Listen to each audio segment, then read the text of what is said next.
Hello folks, today I'm replacing this leaking shock absorber on a Nissan Almera. First I need to break the seal on the lower shock bolt, which is a 17mm. Here I've pulled the boot liner back and I'm just getting a 12mm socket onto the top nut on the shock absorber.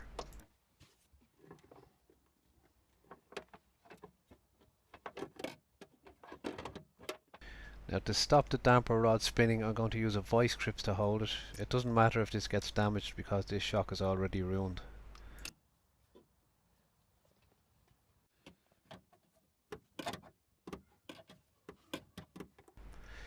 Now here I have the nut and the washer and the rubber.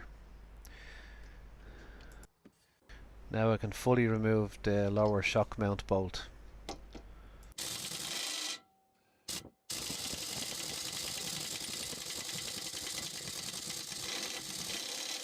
Quite often they get stuck from the weather, so they need a little bit of persuasion to come out. With the bolt out, the whole strut assembly will fall down.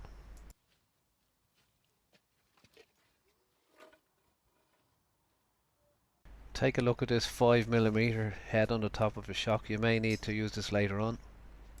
Pumping the new shock up and down a few times to make sure everything is okay. Putting all the bits and pieces back onto the shock. And when refitting the shock, you must make sure that this part of the spring sits against the stop in the new shock.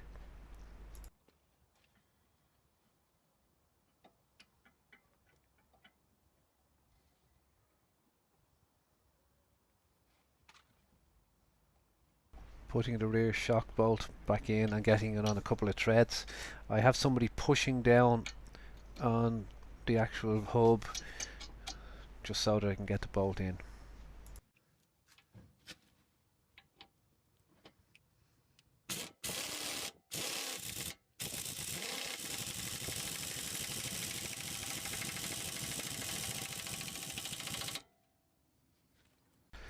Jacking the rear beam up so that it pushes the shock back up into the body. Putting the rubber washer and nut back onto the top of the shock.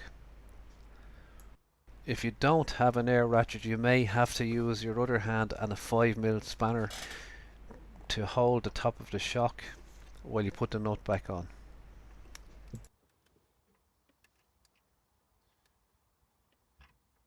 This is where you'd have to hold with the spanner if you're doing it by hand. Now you know why mechanics love air ratchets. Thanks for watching. If you have any questions, please ask them on our forum at DIYcarguide.com.